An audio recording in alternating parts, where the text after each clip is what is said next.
안녕하세요. 저는 30대 후반 남자입니다. 어디서도 나 부끄러워서 말 못할 제 결혼 생활 이야기를 해보려 합니다. 아내의 외도 사실을 알게 되었습니다. 그럼에도 너무나도 뻔뻔하게 나오는 이 여자 도대체 어떻게 해야 할지 인생 선배님들께 조언을 구하려 합니다. 욕이라도 좋으니 고견 부탁드립니다. 저는 지방에 소재한 대기업에 다니며 연봉은 8천 정도입니다.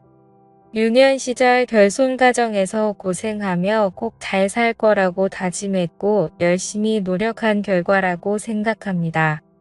다른 분들은 어떨지 모르겠지만 그래도 저는 제 벌이에 만족하며 살고 있습니다. 직장을 다니다 아내를 만났습니다. 아내가 인물이 상당히 괜찮았고 몸매도 상당했습니다. 모델 뺨칠 만한 수준이라고 칭찬이 자자했으니까요. 아내에게 첫눈에 반했고 제가 대시를 했습니다. 그 당시엔 저도 제가 있는 위치에 자신감이 있었고 당당하게 다가갔지만 아내에게는 부족했던지 번번이 거절당하거나 무시당하기 일쑤였습니다. 지금까지 열심히 살아온 인생 무서울 게 없다 생각하였고 승부욕이 발동되어 끝까지 대시했습니다. 어떻게 보면 참 모질이 같아 보였을 수도 있겠네요. 10번 찍어 안 넘어가는 나무 없다고 결국 아내는 마음을 열었고 꿈 같은 연애를 시작하게 되었습니다. 그러다 아내는 혼자 임신을 하였고 이래저래 다른 방법을 생각해 보다가 결국 결혼할 마음을 먹고 임신 5개월 차에 결혼을 했습니다. 결혼 이후 순탄하지 않았습니다. 저 때문에 본인 인생을 망쳤다며 저를 매우 힘들게 했습니다. 예상치 못한 임신으로 결혼을 하게 된 거라 분명히 미안한 마음도 있었고 끝까지 책임지리라 생각했기에 처음엔 다 받아주었습니다. 아내도 아내의 인생이 있을 텐데 마냥 미안하다고만 생각했던 것 같습니다. 산모의 히스테리였는지 증상은 점점 심해져갔고 심지어 제게 폭행을 행사하기까지 합니다. 여자가 때린다고 얼마나 아프겠냐마는 그래도 이 상황을 해결할 수 없는 저는 자존감이 낮아졌습니다. 잠시 아내를 풀어줄 수 있는 방법이 외식이나 선물이었습니다. 그럴 때면 아내의 기분은 잠시 풀렸지만 오래가지 못했습니다. 그렇게 결혼을 하고 아이를 출산하고 잠자리가 소홀해지기 시작했습니다. 아이 때문에 못한다, 살 빼오면 해준다, 지금은 싫다 등등 여러 가지 이유들로 사랑을 거절했습니다. 그러던 중 한 번은 또 임신할까봐 무섭고 절대 아이를 낳지 않을 거라고 하더군요. 임신 때문에 원치 않는다고 약 같은 거 먹기 싫다고 조곤조곤 이야기합니다. 이해는 합니다. 원치 않은 임신과 출산으로 여자들이 겪어야 할 고통을 완전히 알지는 못하겠지만 충분히 공감은 되었으니까요. 결국 저는 제가 스스로 묻기로 했습니다. 여기까지 글을 쓰고 나니 제가 무슨 사랑에 정신 나간 놈처럼 보여지네요. 저는 유년 시절 결손 가정에서 자랐기에 부부간의 사랑이 가장 중요하다고 생각하며 살고 있거든요. 뭐 특별히 강요하거나 매너 없게 대한 적은 전혀 없습니다. 어쨌든 그러고 나서 아내와의 관계가 많이 좋아질 거라 생각했지만 큰 변화는 없었습니다. 이런저런 변명과 핑계로 매번 거절하였고 1년에 겨우 한두 번 정도 서로 어색한 사랑이 끝이었습니다. 그러다 보니 혼자서 해결하는 날이 많아졌고 그것도 하루 이틀이지 스스로 한심하고 처량한 생각이 듭니다.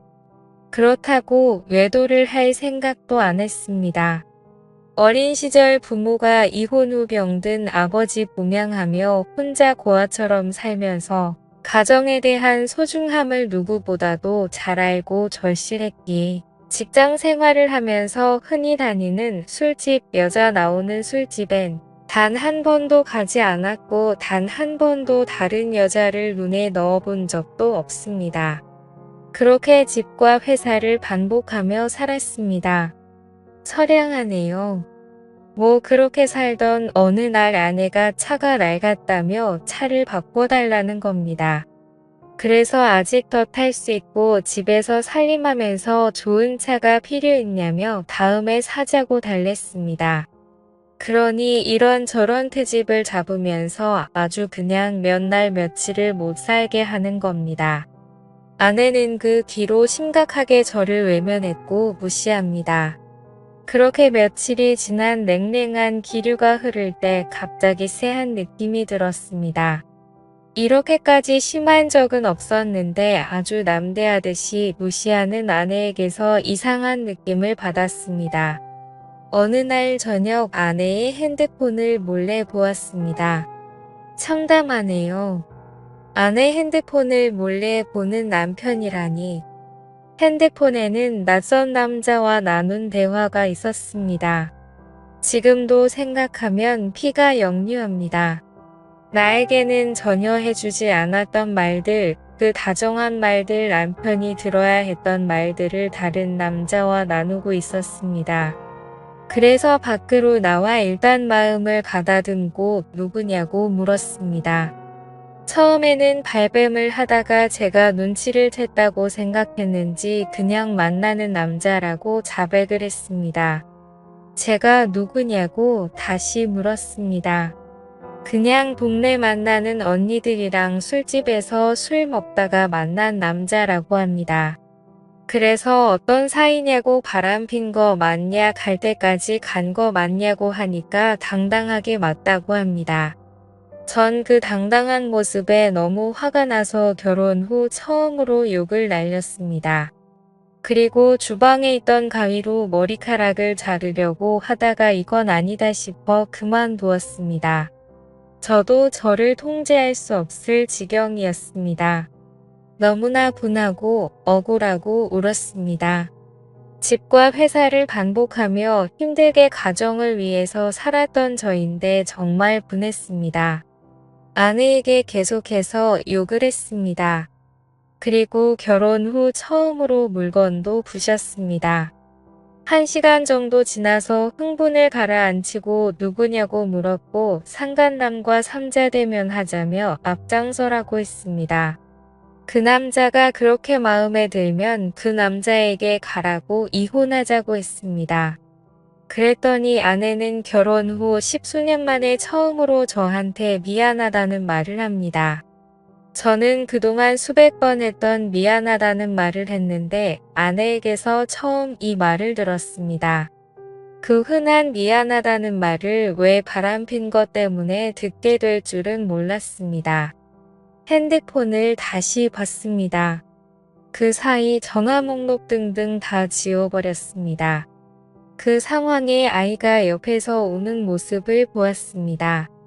아이에게 못 볼 꼴 보여주는 것 같아 너무 미안했고 생각을 정리하기 위해 무작정 밖으로 뛰쳐나갔습니다.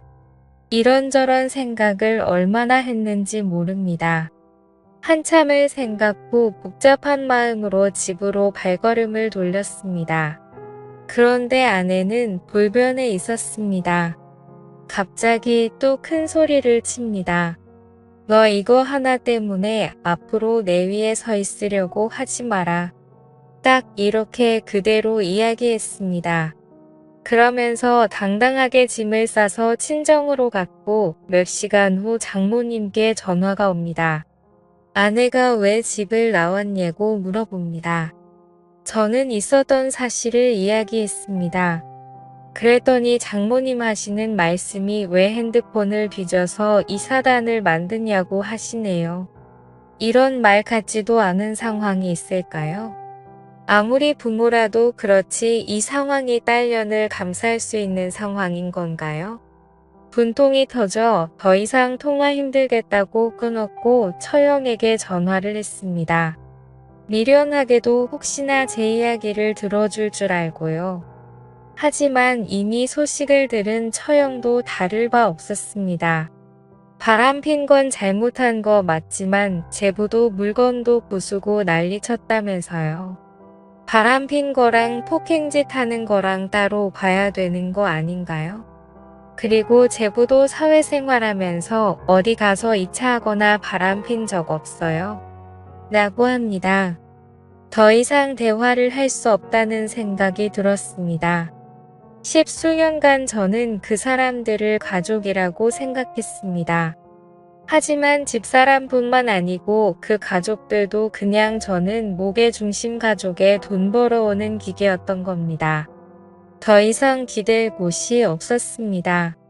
그날 저녁 아직 미취학인 아이가 엄마가 없다며 옵니다. 그 우는 모습을 보니 어릴 적 제 모습이 생각났고 서러움에 눈물만 나왔습니다. 아이는 엄마한테 전화해달라고 보챘고 어쩔 수 없이 전화를 해서 바꿔줬습니다. 다음 날부터 아이 챙기고 유치원 보내고 아침에 일어나 분주히 움직였습니다. 머리 묶어주고 옷 입히고 하는데 너무 서툴렀습니다. 그렇게 3일이 지나 장모님한테 전화가 와서는 집사람과 집에 온다는 것이었습니다. 퇴근 후 같이 앉아서 이야기했습니다. 장모님은 어떡할 거냐고 묻습니다. 이혼할 거냐? 아니면 용서하고 살 거냐? 집사람 표정은 절대 잘못한 기색이 없습니다. 오히려 당당했습니다. 아이가 옆에서 철없이 웃고 장난치고 있는 모습을 보니 마음이 약해집니다. 저는 각서를 쓰자고 했습니다. 그랬더니 아내 본인도 저한테 원하는 내용의 각서를 쓴다고 합니다. 그래서 제가 원하는 내용을 일단 적었습니다. 가정에 충실할 것이며 절대 외도하지 않는다는 내용과 추후 외도 발각 시 위자료 지급과 즉각 이혼이었습니다. 아내도 저에게 원하는 걸 적었습니다. 양말 팬티 뒤집어 놓지 않기, 옷 빨래통에 넣기, 상대방 무시하지 않기 등이었습니다.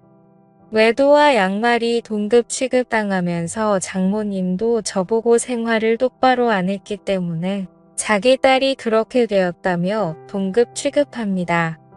각자 각서를 다 적고 사인을 하고 일상으로 돌아가기 위해 노력했습니다. 아내와 합방을 위해 아이방을 따로 꾸몄고 아이를 따로 재울 준비를 했습니다. 하지만 아내는 다시 안방으로 들어오지 않았습니다. 그렇게 또 1년이 흘렀습니다. 그 1년 사이 가해자와 피해자가 뒤바뀐 삶을 그대로 살고 있습니다. 아내의 핸드폰 번호를 바꿔 상간남을 차단한 것 이외에 변한 게 없습니다. 아내는 철없는 아이를 데리고 다니며 이상한 사이비 종교도 다니고 있습니다. 제가 미쳐서 그런가 싶기도 한데 지금 있는 아이도 내 아이가 맞나 생각까지 듭니다. 사실 닮은 구석이 하나도 없습니다. 그래서 머리카락을 몇 개 뽑아 친자 확인까지 준비했으나 만약 사실이든 아니든 아이에게나 저에게나 모두에게 충격일 것 같아 진행을 포기했습니다. 유년 시절 결손 가정에서 고생하며 바랐던 소박한 가정을 꿈꿨던 그 소망이 깨질까봐, 그리고 아이의 인생을 망칠까봐 판단이 잘 서지 않습니다. 전 어떻게 하면 좋을까요? 많이 곤고 굶은 힘든 상황이지만 제게 슬기롭게 헤쳐나갈 지혜를 부탁드리겠습니다.